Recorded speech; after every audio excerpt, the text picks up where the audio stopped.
So you call me a snowflake. So you're fucking right, I'm a snowflake. I got fucking special snowflake rights.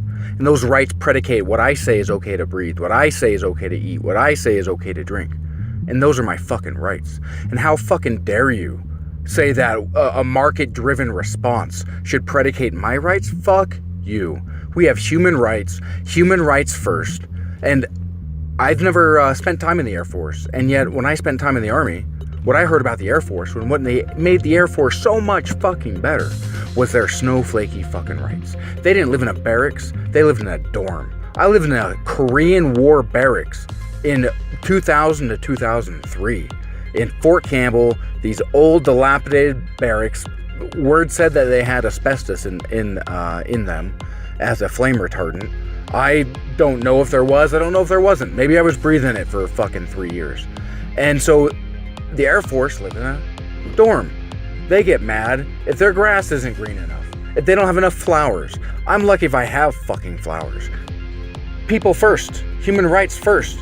When people have the right to say what they're gonna breathe, say what they're gonna eat, say what they're gonna drink, say what industries they wanna work in, say how they want to live, and how business does not get to decide what their rights are and infringe upon those rights and set those rights at a lower level simply because it benefits. Fuck you.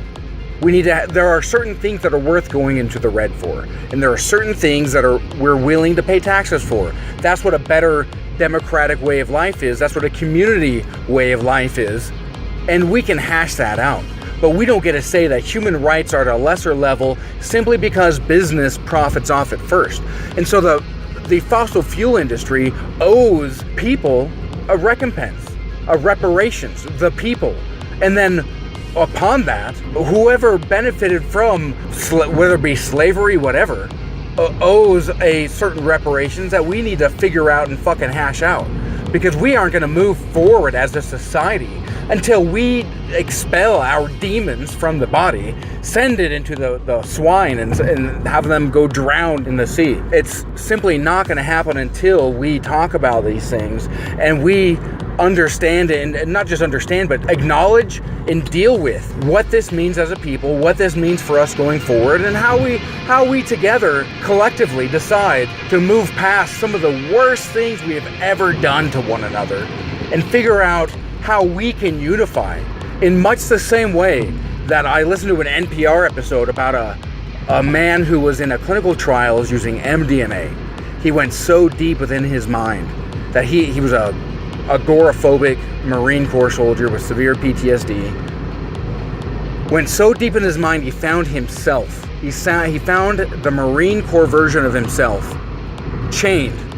He went up and broke those chains and said, I put you here. I'm the one that did this to you. I understand if you want to kill me. And it dealt with this negative, this poor soul. But instead of killing each other, they came together. And he said the memories were no less vivid, but they no longer had a power over him. He was no longer agoraphobic. He could actually deal with them. And to me, that suggests, in a certain capacity, tapping into the visual cortex. The visual cortex is going to be a part of the brain that's you can then use and hijack, like riding the Matrix. And it tells you, bro, my brain is fucked here. I need help here. And so you seek it out. You divorce yourself from your ego. You seek out where this weird spot is on your brain, and you give it blood flow. And you either deal with it, or you create it, or you make it worse. And this is what we need to do as a society. This is what we need to do. We need to examine. We need to have that visual cortex, that philosophical nature, which is effectively the intellectual side of the visual cortex. That philosophical nature that helps us tease out these higher ideas and helps us understand how better to live together and live as a species and live as a human kind, not a Caucasian kind, black kind, white kind, African American kind, Chinese American kind, Chinese kind. Right? I mean, where does this? Why do we need these nationalistic subcategories? When we understand how to come together as a humankind is when we will rise above. And this is where we need to unlock that idea, that philosophical desire to understand a higher truth. Who am I? How do I fit in this whole fucking weird mess of things? How do I advance the human cause? How do I advance human intellect? How do I advance my ideas? How do I talk about that which is not only important to me as Josh, but me as humankind? One small step for man, one giant leap for mankind, right? So at some point, that one man is a higher idea, and he adds to it. So how do I add to it? In the same way as walking on the moon, in a philosophical nature. Something as brazen and as crazy and has such a rather low probability for impact because of what's against you. And yet, it seems the math is sound. It seems that your ideas are sound. So throw them out there. Throw your ideas out into the marketplace of ideas. Let people chew on them. Swing them at the whetstone of somebody's offense. And use your whetstone to block their offense. And sharpen your ideas. And don't necessarily go for the kill, but go for the expansion of your current viewpoint. Find out what's intellectually honest, what is not. Do you need to further look into what is not? Why do you need to further look into it? Is it something of what you learned, or is it something that you feel that you have kind of just grown to understand? And don't be afraid to question those. We need to question everything of where we came from, because we're a product of our environments. We start thinking predicated upon the ideas of our mothers and fathers, our siblings, and these people have much more meaningful impact in not just how to think, but quite often what to think. We need to destroy what to think and replace it with how to think. And how to think is simply to ask questions in a Socratic, scientifically literate manner. And that's how to think. I'm not going to tell you what to think. Well, maybe I will. But again, if you have a how to think, it is far superior to my what to think. Because you're going to ask for my evidence. You're going to look for a deeper cause. If I don't provide you that evidence and you're saying, well, what is this guy all about? And you look it up and prove me wrong. Scientific method, right? At a certain level, of course, I need to give my burden of proof, because the burden of proof is on me to make any sentiment. But I don't think that takes away from my point. So yes, there's obviously a burden of proof for me. We have ways to sharpen our ideas based upon what others are saying. Even if we don't want to argue with them, we can go on the back end and look it up and figure this out. How do we better come together as a society? How do we use that philosophical truth, that visual cortex of thought, and figure out how better to harmonize as a humankind together? Because only together can we fight this class war. This class war will not, one, be fought by itself, or two, be won by itself without the working class, the poor, coming together and demanding something more. And it takes that philosophical truth.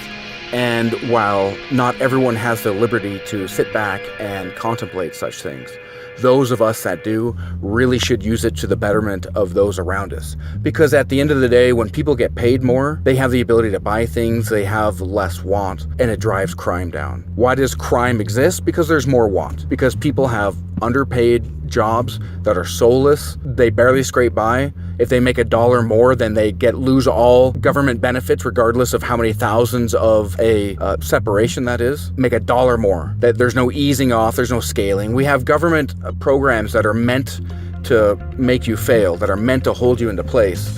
And then we point to them saying how fucking stupid they are that they're in there. No, what's stupid is the way the policy is fucking written. It is written by people who are disingenuous, who say this is the government failing as they made legislation to make it fail. And so we need to be wary of these people. But again, we can't call these people out unless we know how to think. This is how I knew Donald Trump was a charlatan. This is also how I knew Hillary Clinton was a charlatan, because I know how to think. And I don't see either of them really standing firm in one place. I think Trump plays the part a little bit better of a dumbass. Hillary Clinton is far too brilliant, so when she plays a dumbass, she really looks like a fucking moron.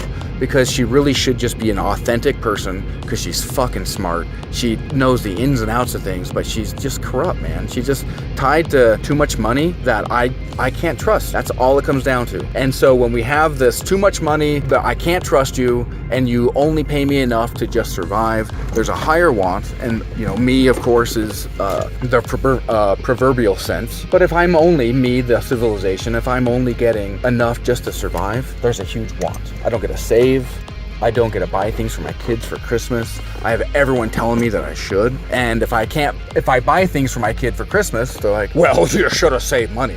And if I don't buy things for my kid for Christmas, well, what a piece of shit you are. So we have this disingenuous idea that poor people should always buy the same thing as the affluent. You get shamed if you don't, and we don't do anything to actually help people to get a hand up. The point isn't a hand out. Holding somebody down to where they have to take welfare is a hand out, but it's a hand down. What we want is a sliding scale. So if somebody receives $1,000 in benefits while making, say, $24,000, if they make $24,001 and they lose $1,000 in benefit, what the fuck? So scale it. They made $1. Okay, so pay them $999. They made $100. Pay them $900. And tailor them off to where they are at least making as much as the benefits are. And we're going to help people give a hand up so they can survive, so they can get in a better place. We have ideas now that say Amazon pay $15 an hour, they did it.